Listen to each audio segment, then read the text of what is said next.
Good afternoon, everybody. So thank you so much for joining the Southwest Center for Human Relations Studies at the University of Oklahoma Outreach for our special self-care webinar series. I'm Ajia Meux, Project Development Manager, and we are excited to offer this special feature for our NCORE community.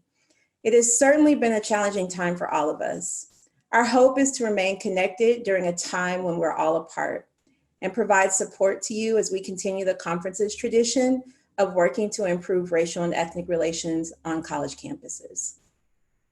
In the best interest of our community and the world, on March 17th, University of Oklahoma leadership made the extraordinary and heartbreaking decision to cancel NCORE due to the ongoing concerns regarding COVID-19. In 33 years, this is unprecedented.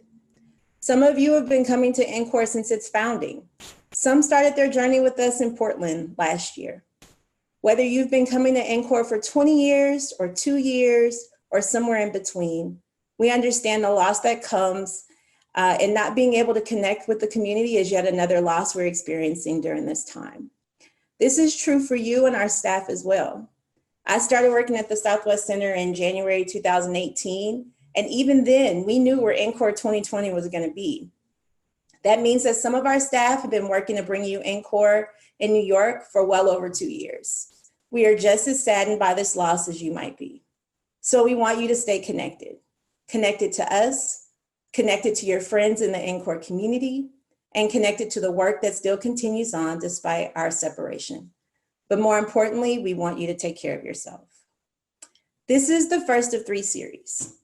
The second, titled Self-Care in the Time of COVID, Strategies for Maintaining Intimacy, Physical Health, and Mental Well-Being, will be held on May 6th from 1 to 2:30 p.m. The third will be on May 13th.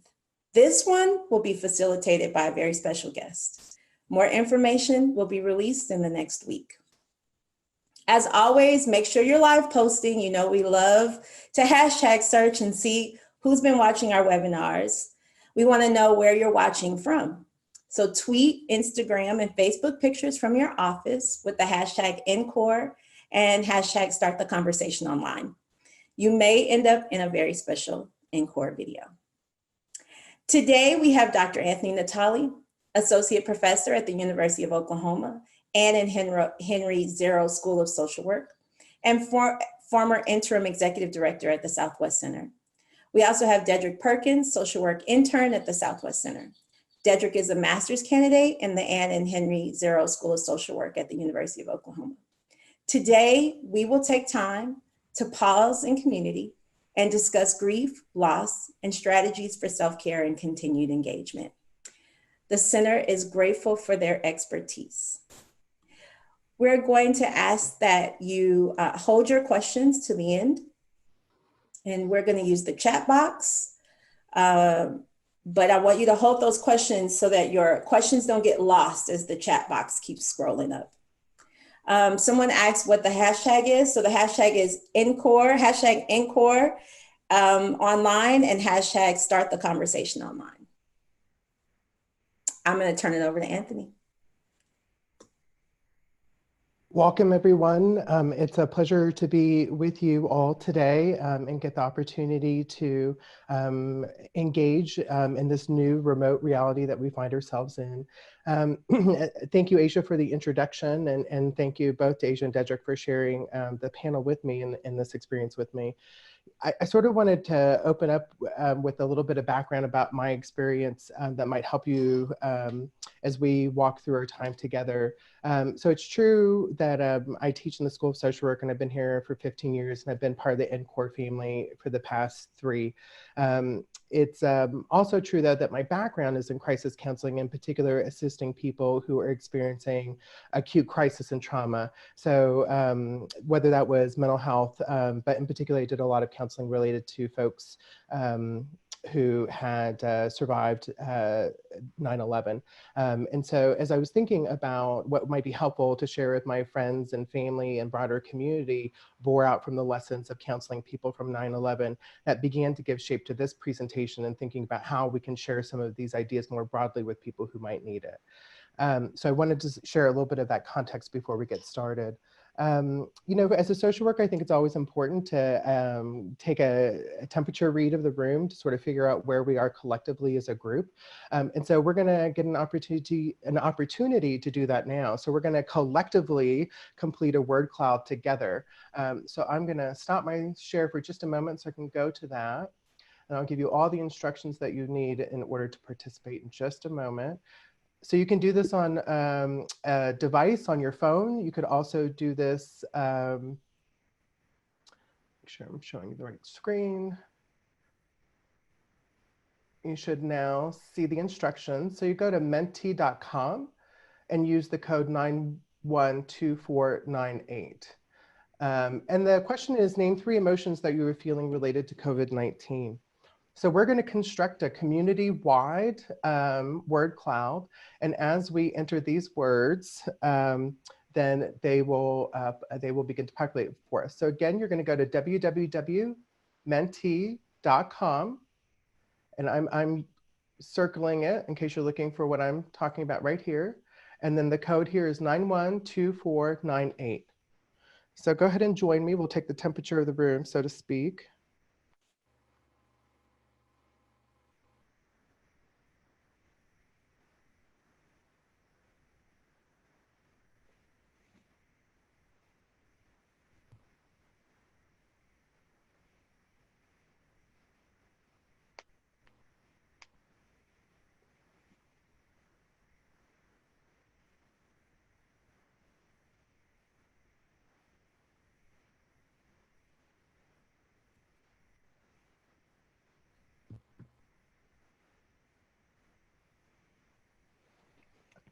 All right.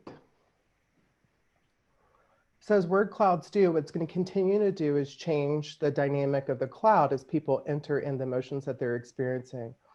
So in the bottom right-hand corner, you can see the number of people who have participated in the poll already. And as that continues to climb, it gives us a sense of what the emotions that people are experiencing related to COVID-19. So I'm going to just wait a few more moments as folks enter this part in. I know it takes some time to get the technology part down and right and up on the screen.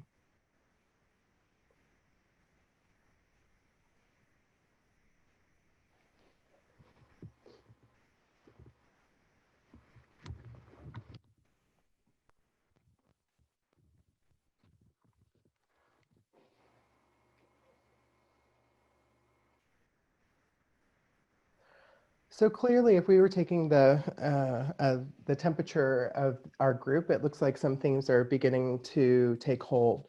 Certainly, there's a lot of anxiousness and anxiety, and those two, if we were to combine them together, we would see is particularly a lot larger, in fact.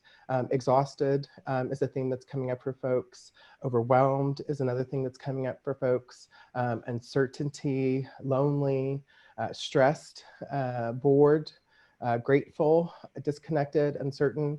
And then around the periphery in smaller amounts, but still nonetheless, we have things like gratitude, despair, unaware, wonder, rethink, restless, renewal, loss of structure, company, resilient, preparedness, shock.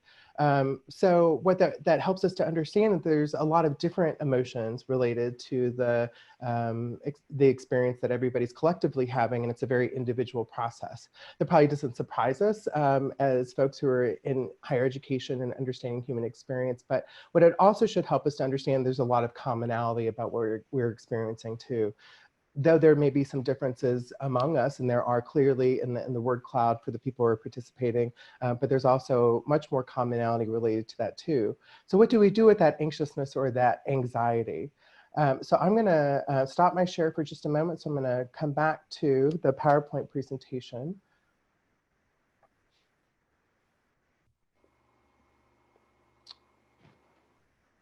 And then begin to prepare us for thinking about our time together. So let me go ahead and share that.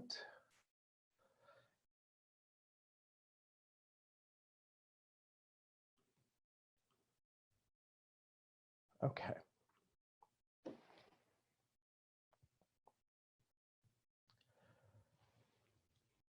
Okay, so now we're looking at the essential content presentation, and in order to give you a sense of how we're going to spend our time together, I wanted to provide you an agenda. And this is what that looks like. So Ajia already provided the welcoming for us. Thank you. And we have now engaged in a word cloud focus on emotions in particular and getting a sense of the emotional temperature in the room. And thank you again for participating in that. I will tell you, educators, that is free. Menti is a free service. So you can use it in your classroom, or you could use it for other kinds of experiences. Of course, like with any good service, they will allow you to buy more options, but I just use the free options for today. So thank you for participating in that word cloud. We're next going to talk some about NCORE-related losses and really how to think about what those losses might be, some of the ways that people have shared those losses with us and what it's meant to them, NCORE, and what the absence of that will mean to them moving forward. And then we're actually going to move you into breakout rooms, small chat rooms for you to have some conversations with people about your own losses. Don't worry, we've given you some chat questions to start with, so you can certainly take those if you would like to. You could take any or all of them. You could start with anybody in the room. You could go one by one. Really, we're going to let that take some free form, and it's an opportunity to, in community, share your experiences about NCORE-related losses or COVID-related losses. And again, we'll give you some suggested chat questions that we'll provide for you at that point. When we come back from the chat, we'll talk more about anticipatory grief and understand what that is. I'll give you some definitions of it and some sense about what that means for you and what that means for you, particularly in this time as you begin to grieve NCORE-related losses. At that point, I'll get the opportunity to pass off to my colleague, Dedrick Perkins, who will then give you some great tips on self-care. Before I do, I'll actually talk some about managing grief and anxiety. And then we're going to finish with another group activity where we'll each collectively get to share self-care strategy.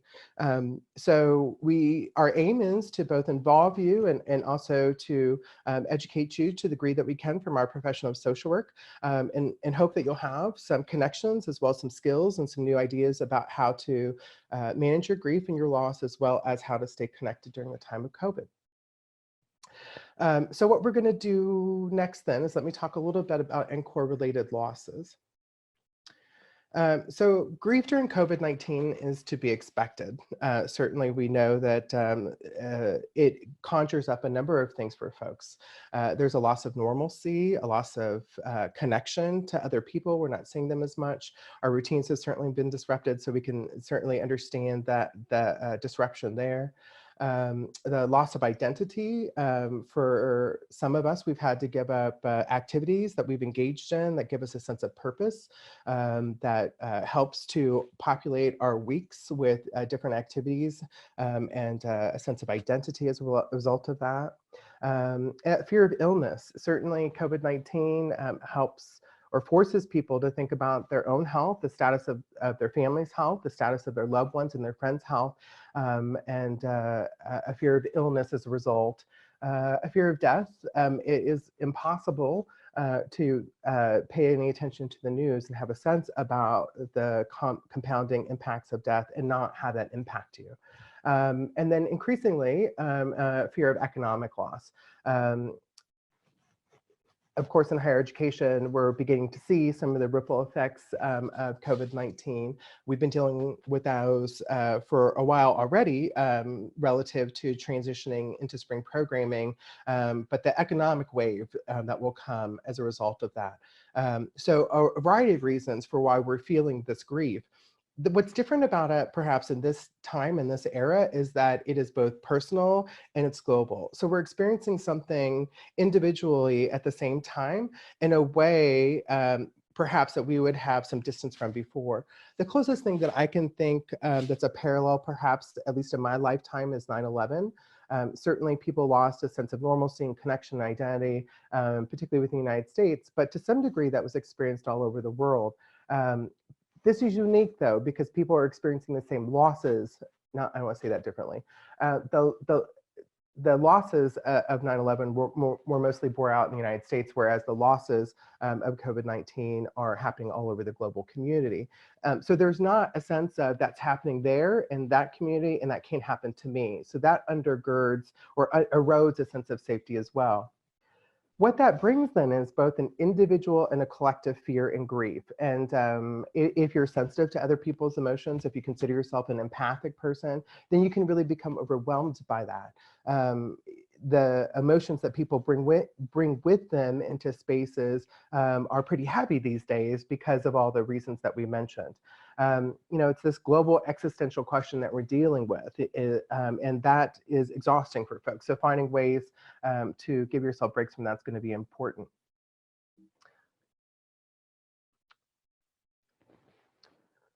So what are some of the NCORE related losses? Now, certainly this isn't a comprehensive list of every loss, but these were some of the ones that we're hearing about from the NCORE community, and certainly ones being staff and around the program that we know are losses of our own. So the first we think about broadly is the content.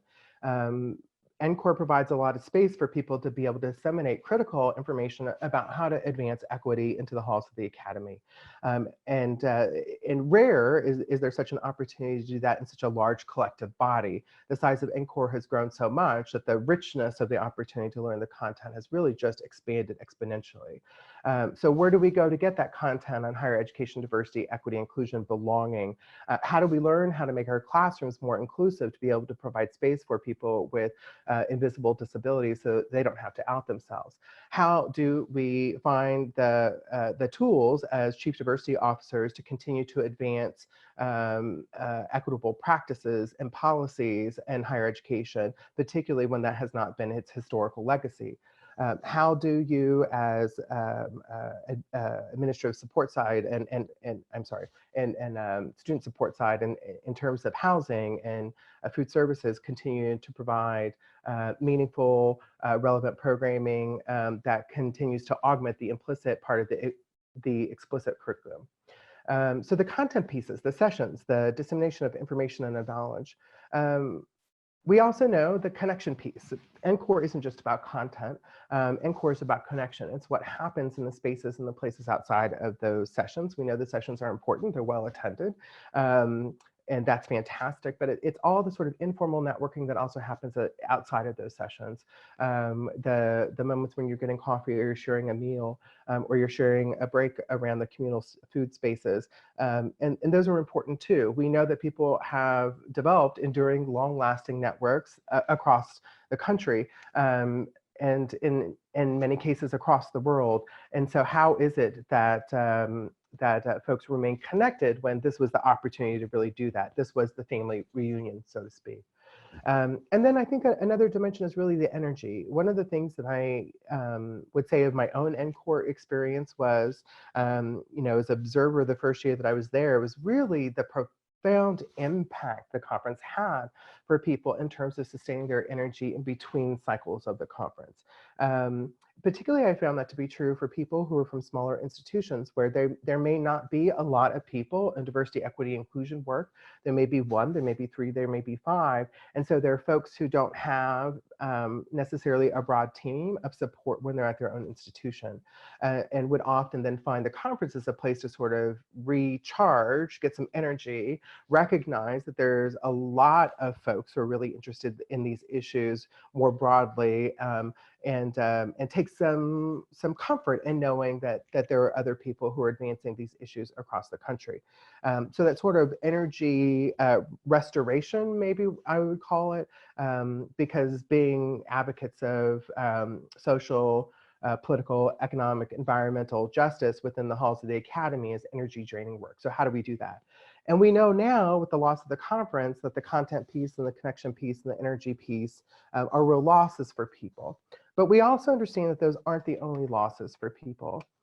So what we intend to do next is to move you into chats, to small chat rooms where you'll get an opportunity to share your own NCORE related COVID losses and or your own COVID-related losses. So again, I think I've mentioned to you already that the chat questions will be put in there for you, and those are suggested conversation starters. You are free to answer any or all of them. You are free to round robin, where one of you goes at a time. Maybe you just want to say, Whitney, you go next, and then Bob, or you are free to organically figure that out for yourself.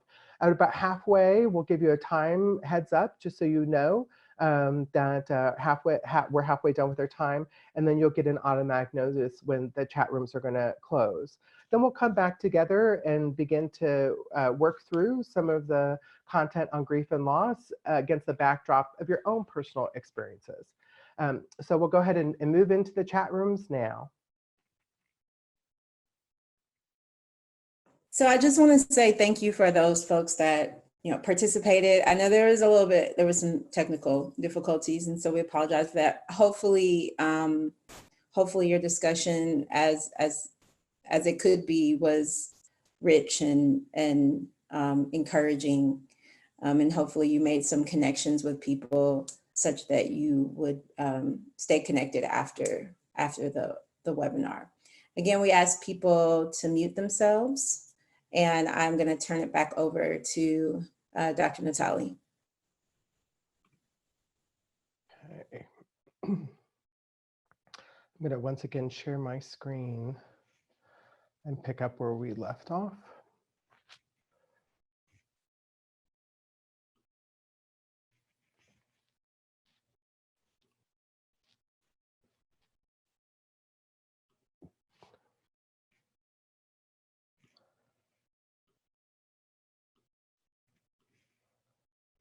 Okay. So just as a reiteration, we would expect that there's a number of losses related to NCORE, and maybe you got an opportunity to share some of these with your group. So some of that being the content, some of it being the connection, and some of it being the energy rejuvenation, so to speak. And that's why we intentionally planned for you to spend a little bit of time in the community, not just hearing from us, but being able to mourn those losses in a way that might feel helpful for you as you think about how to navigate this time. What I want to turn our attention to next is a little bit of understanding about what anticipatory grief is, what grief is, and maybe a little bit about how to navigate this experience that you're having. So there's lots of professional books, self-help books, books for practitioners in particular that work in the space of grief counseling, grief healing. So I just want to point that out. And this is really sort of a collection of all of those ideas. So I like to start with a quote on the right. Grief is like the ocean. It comes on waves, ebbing and flowing. Sometimes the water is calm, and sometimes it is overwhelming. All we can do is learn to swim. And I start with that because I feel like that's probably where many of us feel today, where we're in uncharted waters, where we're learning to swim again. Everything feels unfamiliar. It feels new. It feels challenging. And it reminds me a lot of my own experiences after September 11th, when I had to convince myself to keep taking steps forward with the hope that the grounding underneath me would feel more certain as I did. And that's largely what I experienced. Anticipatory grief is a grief about things that we anticipate into the future, and it usually manifests itself in a clinical way in terms of anxiety. Anxiety tends to be those events that are focused on the future as opposed to events that have happened in the past. So generally, anticipatory grief or anticipatory anxiety occurs when the future is uncertain. And for many of us, that's what's occurring right now. Sometimes anticipatory grief forces us to focus on our own death. So it brings up all sorts of challenges about our own mortality. And as I'll often share with my own students when I teach human development courses, really coming to grips with our own mortality is the most difficult challenge that anybody, I believe, will have in their own human experience. It's often the things that brings up a lot of emotions that people haven't thought through or have suppressed or denied. So where you sit upon that continuum might correspond to the amount of anxiety that you're experiencing related to anticipatory grief. Grief is our own mind's response way to help us understand something's wrong, something's being threatened, something's amiss, it's off, needs to be recentered, rebalanced, reconsidered. But COVID-19 is unique because we've all lost our collective sense of safety. So it was what I was trying to articulate earlier was sometimes when we experience a community challenge like a tornado, even something that's multi-state, not everybody experiences in the same way. Your proximity to the crisis or to the tragedy is going to impact the experience that you have individually with it. The difference with COVID-19 is there's not a place on the globe that you can go where there's not going to be emergence of it, or it's not there, and or it's not overwhelming systems of care resulting in mortality. So there's not a way then to be able to deal with that sort of collective piece, and that's challenging for folks in particular. As a good higher education academic would, I think it's, you know, one of the ways that I like to do when I'm experiencing something is to turn to the literature and turn to models that might be able to help me to understand my own experience. And here we're looking at Elizabeth Kubler-Ross's model with some additions by David Kessler. So Kessler was a protege of Kubler-Ross, who then later worked with her family to add another dimension. So the dimensions here that we see: denial, anger, bargaining, acceptance, and meaning. So denial, so the way you might think about this relative to COVID is COVID-19 won't affect NCORE. The next being anger, so that being a stage, COVID-19 is taking away my NCORE experience, so I don't have the opportunity to connect with people in the way that I did. The bargaining stage might be experiences, well, maybe if we do social distancing long enough, we can move to NCORE to the fall or have it at another time. Acceptance might be, I know NCORE won't happen this year, but I have to figure out a way to proceed anyway. And then another concept or stage is meaning. So that was one that was later added by Kessler with the Kubler-Ross's family's permission. And it's the idea about what meaning do we make of this moment?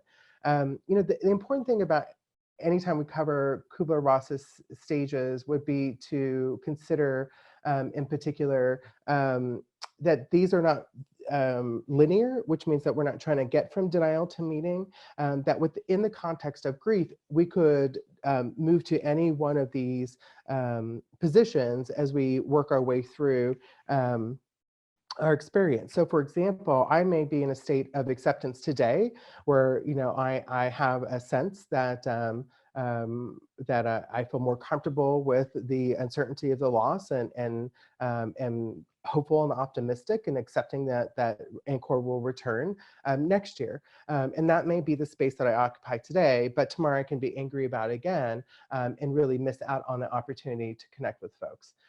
So important to not think about them in linear terms. And these aren't the only ways to think about grief or loss. It's just one way of thinking about that might be helpful for you to process your own experience. When thinking about strategies to impact grief, as a practitioner of social work, oftentimes we'll work with folks around mindfulness. So there's a variety of strategies that work for people relative to self-care. Mindfulness is one of those, and so I wanted to share with you some that I'd frequently share with clients who are experiencing distress, anxiety, grief. The first is an exercise that's really supposed to bring you back to the present moment. So it's to identify, and I might actually encourage you to go ahead and do this with me, not unmute yourself, but you would do this by identifying 5 things that you see. So go ahead and do that. It's 5 things that you see in your environment. So you'd name them off in your head. And then 4 things that you hear. 3 things that you feel. So it could be like sitting, it could be breathing. 2 things you smell, and 1 thing you taste. Now, the reason that mindfulness is practiced in particular in this case is because doing those things will engage all 5 of your senses and bring you to the present. Anxiety is a manifestation of uncertain things to come in the future. And the antidote to that, the thing that we want to reverse in that then, is to bring folks back to the present.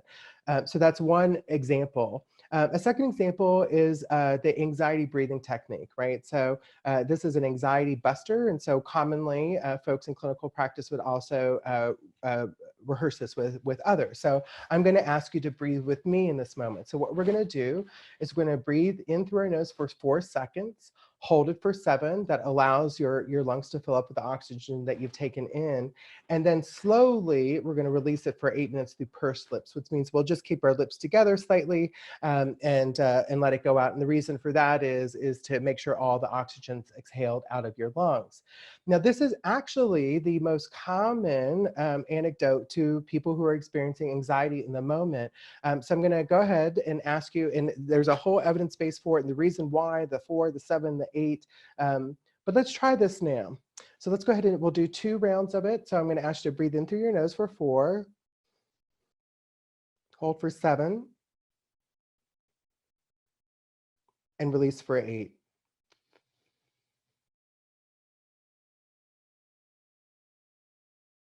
And one more time, breathe in for 4, hold for 7,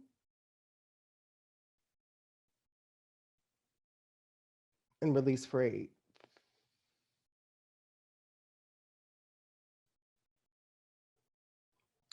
Now, what most people will experience at the conclusion of having done that is relaxation in their body, their muscles and their brain is more oxygenated because of your focused rhythmic part of the breathing. And so you can do it certainly for more than 2 rounds of it. In fact, up to a minute it can be a good idea depending upon how much anxiety that you're having. But again, the strategy is to bring you in the present and focus on your breathing and not thinking repetitiously, constantly about things in the future that may never come to pass.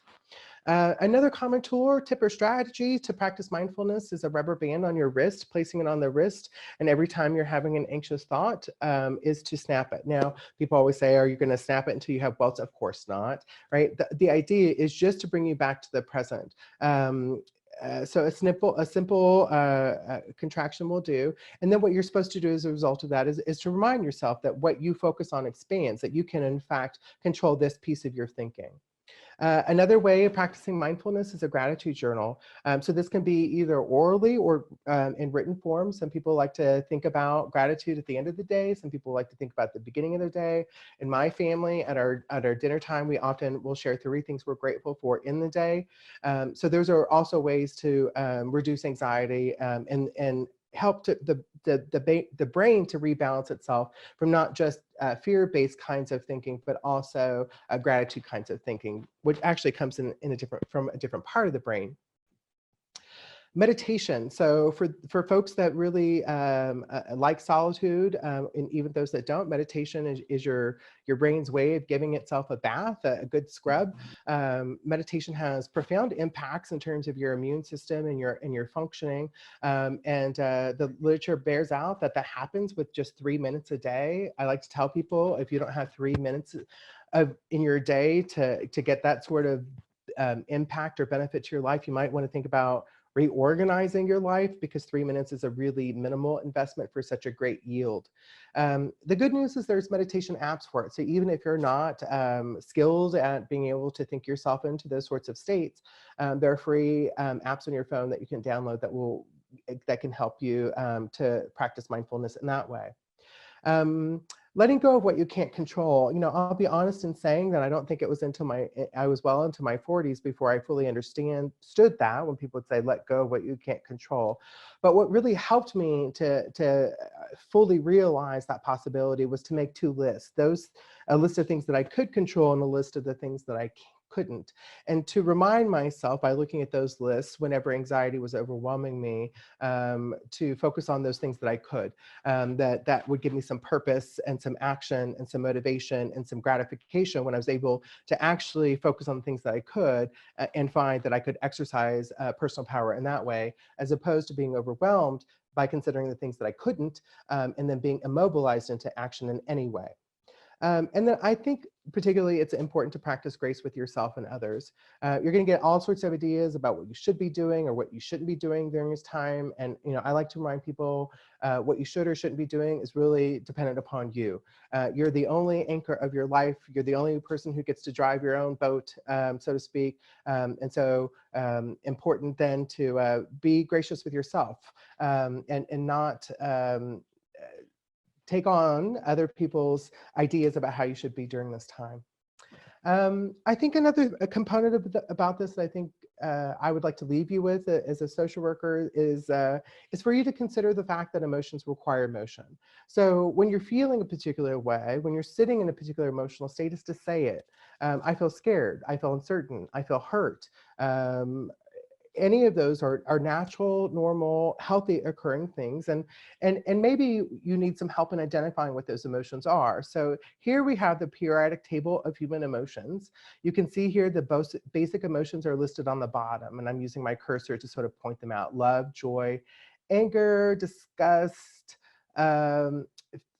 fear, or sadness. And if you've seen the movie Joy, then you recognize these as the primary characters because you were born with 5 basic emotions that we are born with in order to survive.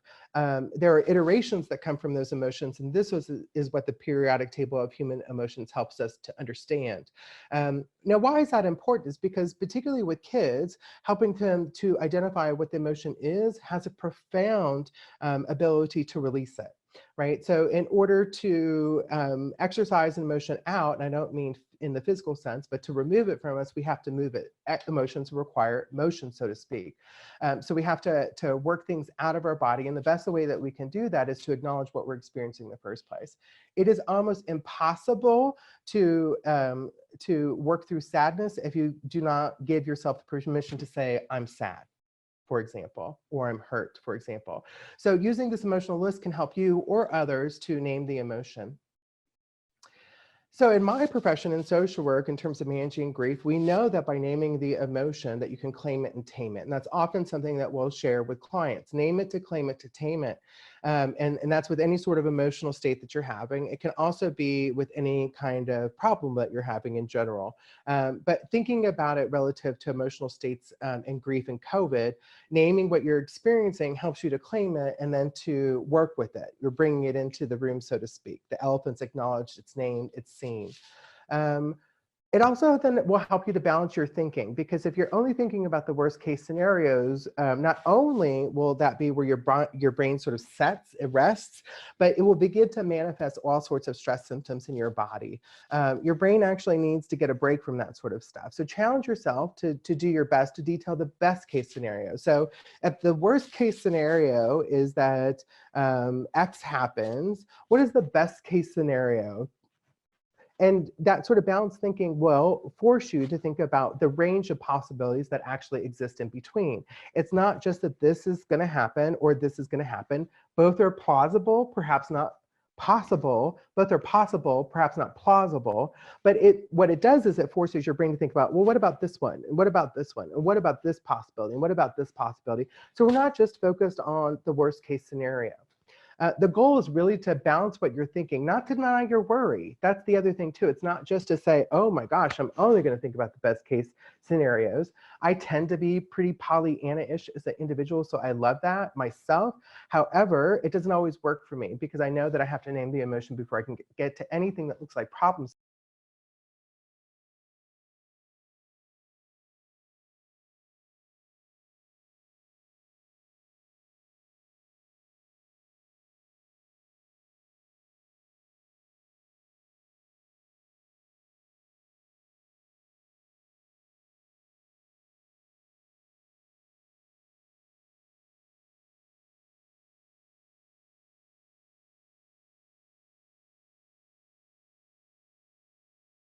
Good afternoon, everyone. Thank you so much for joining us. We really do appreciate it. So what I'm going to talk about today is really some concrete tips for self-care. The first is really understanding the difference between professional and personal self-care. So professional self-care, understanding that there is a difference between the two will allow you to be more intentional and also allow you to be more effective in how you perform your own self-care. So the professional self-care piece of it is really so that you can be effective and appropriate in your professional role. It's sustaining your own mental health, your own well-being. Some of these include the workload time management, professional development, so such as seeking workshops and ideas like today, professional and social support, as well as advocating for yourself. So moving on to the next slide, I'm just going to hit a few of these points real quick. The workload and time management, setting clear boundaries. Setting clear boundaries about what you will do while you're at work and what you will do while you're not at work. Also taking frequent breaks. Taking breaks I suggest 5 minutes for every 55 minutes. That, depending on where you're at, how you work, that may be something as simple as going outside to take a walk around the building. It could be something as simple as just moving away from your work environment and taking a few moments to do those breathing exercises. Those breathing exercises that we went through can go anywhere with you. Also, reserving your work tasks for work hours only. There is a rule at my home that after a certain time, we don't talk about work. That's to kind of give your brain time to decompress. Also, put into place a time to organize and really work on your work tasks and prioritize your work tasks by setting a plan and setting an expectation of what needs to be done and prioritizing it. That way you're not left with, oh, I forgot to do this, I forgot to do that. That's just one way to alleviate stress. Okay, so moving on to the next slide, talking about revitalization and the generation of energy. Creating a pleasant workspace. One of the things that I've heard some colleagues talking about is that they keep a lot of their workspace at home separate, to the point of not using the coffee cup that they drink while they're working, to the point of like the room or the space in which they're working, that stays for work. Because one thing that would be difficult if you do have the opportunity to work from home is being able to differentiate between work and home. If your space is all in one area, it can be difficult to move your mind, your body, your energy from the workspace to your home place. Also, being aware of the attention to reactions at work. So if you notice, just as Dr. Natale was saying earlier, name it, claim it, tame it. So if you notice that you're having a visceral reaction that's not in line with your values, your beliefs to something at work, think about how you can manage that better.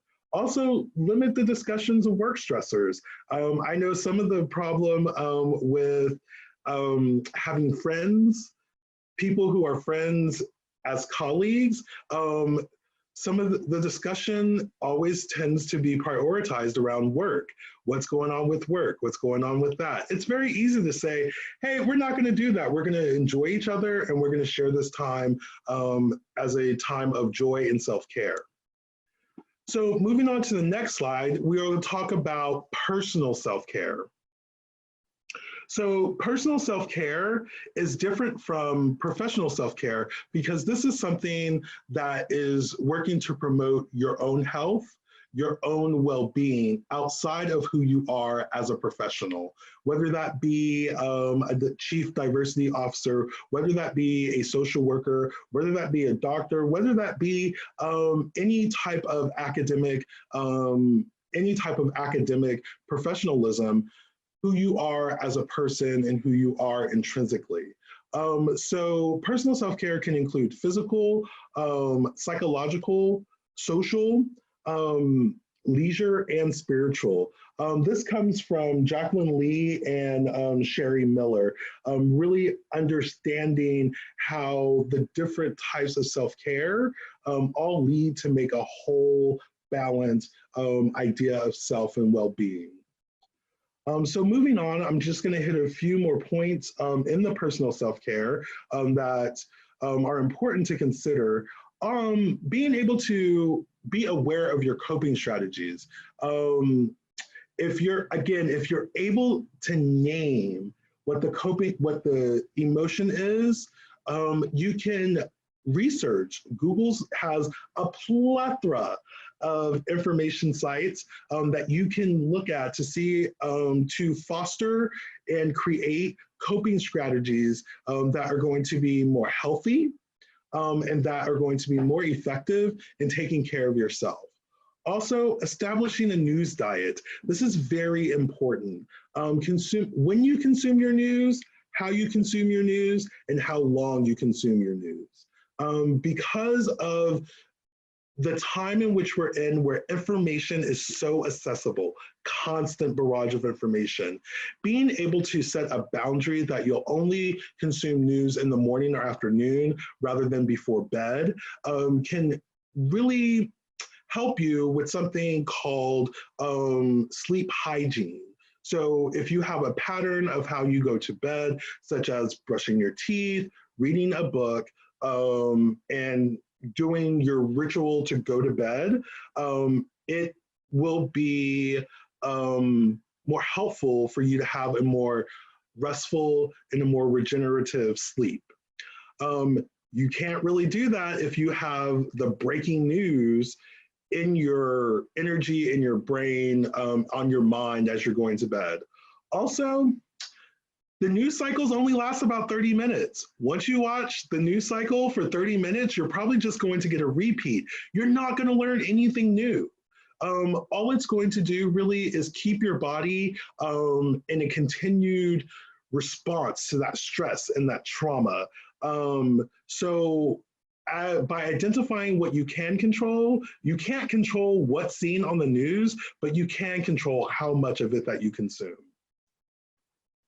Next, really thinking about, again, sleep. Sleep is very important. Just as meditation is a bath for your brain, sleep studies show that what sleep does is kind of compartmentalize and file the things that have been happening and the thoughts and the information that you've received throughout that time. So making sure that you have a sleep schedule, and also making sure that you stick to it. A wake up and wind down. So for me personally, my wake up really is shower and meditation. My wind down is oral hygiene, medication, and reading. And then that's really how I stick to it. That tells my brain it's time to wake up or it's time to wind down. Also, set intentional time for joy, however that is for you, whatever that is for you.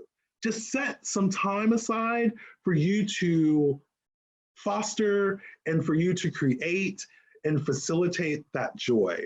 For me, it's music, Golden Girls, quality time with my partner, all those things, whatever it is for you, making sure that you are intentional about doing that. Lastly, also list amount of time for tasks rather than a set productivity or a set amount. So for instance, the examples here, 30 minutes of walking versus 3 miles, or 1 hour of reading versus completing a chapter. By setting a timestamp, what you're allowing yourself to do is to show yourself grace and mercy for not being productive.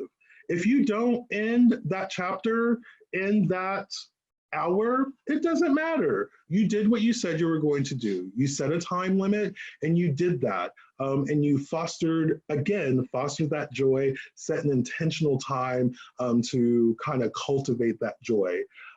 So these are really just some quick handy dandy tips that you can take to take care of yourself and to be healthy, a healthier version of yourself during this crisis and during this time.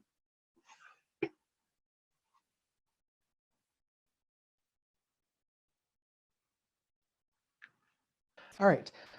So thank you, Dedrick, for covering those things. And you know, I would underscore all those being really important self-care strategies. You know, I think that the thing about any self-care plan is that they're so individual. So what might work for Dedrick and I may not work for any of you. But what I'm also really clear about is the more self-care strategies that we share with each other, the more opportunities that we might have to try different things that can assist us with minimizing minimizing distress and or feeling more connected. And so the final activity that we're going to do as a group is again an engagement thing like we started with the word cloud. So we're going to go back to Mentimeter. So let me pull it up for us.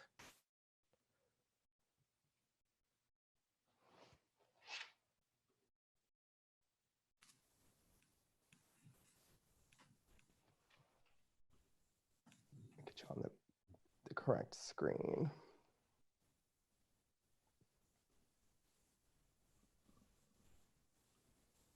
Okay, so this is our opportunity to share with the NCORE crowd, with all of us. So the question is, share a strategy that you would like to share, a self-care strategy that you would like to share with others. So the way that this one works, you'll go back to Menti in just the same way that you had done it before. And put in your self-care strategy, and they'll begin to populate one by one here.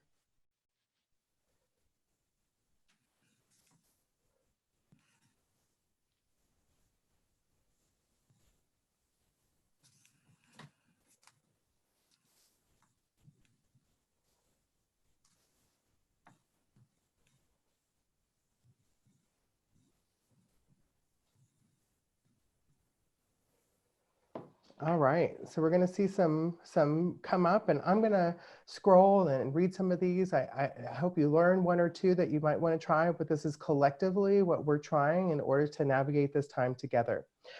So folks are saying Facebook group book clubs, Zoom happy hours, watching a comedy or stand-up comedian, walking, folks are using meditation, taking a warm bath to relax the body, that's a great one. Being kind is another really important one. Painting for others and sex. As a person who teaches human sexuality, I would encourage you. That's an important, healthy human function. I love to listen to music and dance like everyone is watching. I love that everyone needs all eyes on me. Fresh air. Walking around the block by myself after work and listening to music. Some folks are enjoying running, walks, more walking, church prayer and fellowship, reading the Bible and singing worship songs, playing with my 7-year-old niece virtually. So I don't know if anybody's had an opportunity yet to have a virtual birthday party for a 3-year-old. Maybe that was just me. That was a lot of fun. Dancing. All my fellow dancers are out here. I make sure that once my day ends, I am completely done. No phone calls, texts, emails. It's shut down completely. So this is a good self-care strategy that this person's recommending. Playing my ukulele or the guitar. That sounds like a lot of fun. Watching my favorite TV show, dark chocolate. I haven't seen any of those good comfort food mentions yet, so that's always a good one. In addition to, of course, sunshine and exercise to balance out, the dark chocolate. Planning a weekly gathering with friends. I play Dungeons and Dragons every Wednesday. Listening to a book while walking. That sounds like a fun activity. Somebody was telling me doing things intentionally that didn't require a screen, like listening to an audiobook was giving them a very different experience, and they were enjoying that. I make a playlist for specific times of day. That's a new one I hadn't considered. I like that. So wind up, wind down, you could do. Family fun night. So how do you, increasingly there are online game formats that will allow you to play virtually with other people. I had one of those that was sort of a knockoff version of Cards Against Humanity, where we were playing against each other remotely. I started writing a grateful list called COVID and Grateful. Okay, gratitude, bringing that to your forefront. Watching your favorite television series.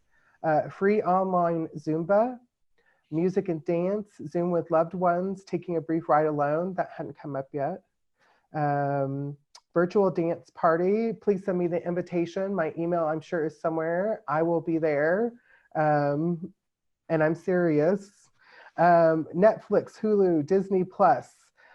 Yes, all those things. FaceTime with friends, sticking to a daily routine, keeping a routine each day, Zoom happy hours. Trying new recipes, also a fun endeavor. if you have the time and creativity and resources. Listening to live DJ sets on Instagram, that's been I know a popular experience for folks. Netflix with Google Chrome Watch Party. Workshop is good. So opportunities to share in a collective experience. TikTok videos, so maybe some of you have participated in the Don't Rush Challenge. Maybe some of you are waiting for an invitation. Instagram, turning my garage into a gym she shed to get away from my office in the house. I love that. Taking a shower before going to bed and playing a game with a partner. So there's a lot of strategies, in fact, that people are using in order to navigate this time. And what I would hope that you would do is take one or two of these that you hadn't heard before. I just saw another one, Rediscovering Coloring Books, that you hadn't heard of before, and thinking about applying them to your self-care plan. I think the thing, somebody who's been doing social work for, 25 years now, and assisting people in the most difficult times of their life, particularly the crisis moments in their life, negotiate that. What I can tell you is having a robust set of self-care strategies is really the best thing. And then figuring out what works for you. I'll go back to what Dedrick said, is it's really thinking about self-care along that continuum of physical, and not just in an able-bodied way. And that's why he was, clear to point out that physical means a lot of things. But emotional and social and spiritual, and all the ways that we replenish those multiple dimensions of us. Not one strategy is going to do all of those things. So how is it that we layer on the strategies that we enjoy, the things that we like doing, that we integrate in our lives in such a way that can impact our mood, can impact our behavior, can impact our perception of ourselves? And that's really the goal of a good self-care plan. I want to thank you as we close up for the day, for you being here and being interested in the topic. I hope, in summary, where we have been is we really started with taking a temperature of the room, seeing what emotions people were experiencing related to COVID-19. And I'm so grateful that you joined me in creating that word cloud, which gave us a sense of what people were struggling with. We then got an opportunity to talk a little bit about NCORE-related loss, about content, about energy, about connection, and then moved you into an opportunity to really delve into that a little bit further into your groups. When we came back from that, we began to talk about anticipatory grief and what it means, how to recognize it, how to manage it, particularly during the time of COVID, and then more specifically moving into self-care strategies along those dimensions that we were talking about: physical, mental, emotional, spiritual, and then distinguishing again personal self-care from professional self-care. And then finally landing with an opportunity to share with each of us different kinds of self-care strategies that you're using this time of COVID. I'll say one more time, if I don't get that invite to the dance party, I'll be disappointed. But I hope that you'll take a strategy or two away that you haven't already used in your repertoire. And so grateful that you took an opportunity to do that with us today, and hope that you'll take this information and share it with other people who might need it too. So I'm going to stop there and see if my other two co-presenters want to say anything. And if not, then I'm going to turn it over to Ajia to take us into the next phase. Dedrick, do you have anything you want to add? No, I don't. I just want to say that I am incredibly thankful and grateful for the chance to share this work with you all, and also to be able to connect. As we've been talking about the past hour and a half, I was really looking forward to experiencing NCORE. And so it's nice that we still have the opportunity, maybe not how we expected, but we still have the chance to do it.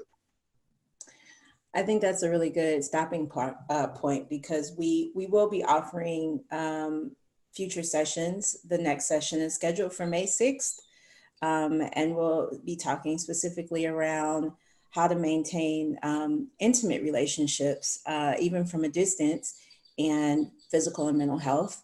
That session also will be facilitated by social workers. And we are planning to have some sessions at the end of May, which there'll be more information to come about that.